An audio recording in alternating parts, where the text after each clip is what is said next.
There are a lot of pieces to crisis communications. Crisis situations are not easy. Stress levels are high. Things are moving very quickly. So the more clarity that we can bring in advance of a crisis, the better. We always want to start with a plan on paper and then bring that to life. First, identify the universe of potential scenarios. Then we categorize scenarios by level of threat to the organization and to brand reputation. And that's what you see here.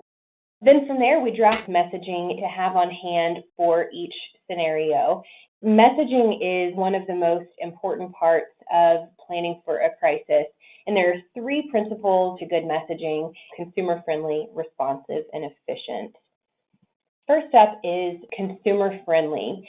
And we tend in the food space to speak in a lot of technical jargon because there are so many regulatory requirements, but we don't always have to sound like robots. And here's an example from Amy's Kitchen that has done a great job maintaining their brand voice and building consumer trust during an issue.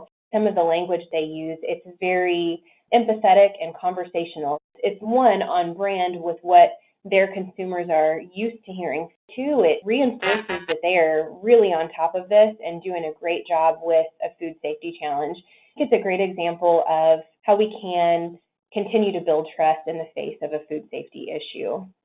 The second principle that we talk about with messaging is responsiveness. We live in an age where no comment just doesn't work anymore. But we can maintain some control in the brand narrative. We actually developed a predictive interviewing model where we looked at a few thousand interviews to determine if there was a predictable way that media ask questions. And it turns out, yes, there is a pattern. There are 7 question types, and we can prepare for how to respond to those questions in advance. And the third principle is efficiency. We live in an age of very short attention spans, so our messaging has to match up so that we're always delivering really strong sound bites, because a lot of times that's the only thing we'll get. So we want to make sure the sound bites you get is really, really strong. What are some of the other things we may not think about? First is regular review of the messaging. A lot of times we write a crisis plan and we put it in a binder on the shelf and it stays there. But it's really important to dust it off regularly, a few times a year, to make sure, does the messaging still stick, and are there new scenarios that we need to be planning for? Also, an emergency contact tree is really important to have on hand, a list of who needs to be notified and how you're going to reach them. JBrew prides itself on having the highest standards. For example, within 3 months of opening our facility, we achieved and maintained since then SQF Level 3 certifications. Part of that certification is to have a comprehensive crisis management plan. We've passed all of our regulatory audits. We review our plans annually. By every standard, we're ready for any crisis.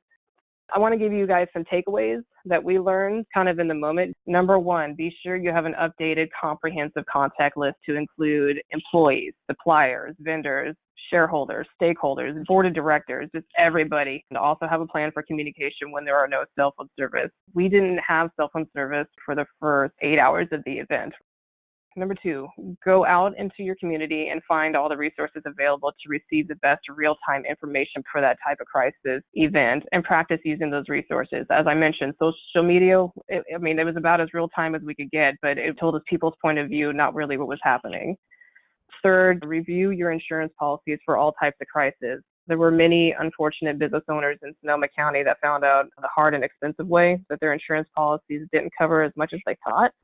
And it ended up being a very costly lesson for them. Fourth, assess your crisis fairly.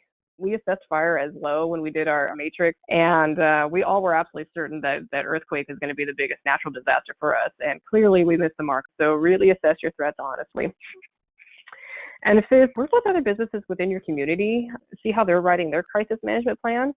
Work with other food companies. Even reach out on other companies with LinkedIn or Alchemy or Apron. Grab ideas from others, and even webinars like this.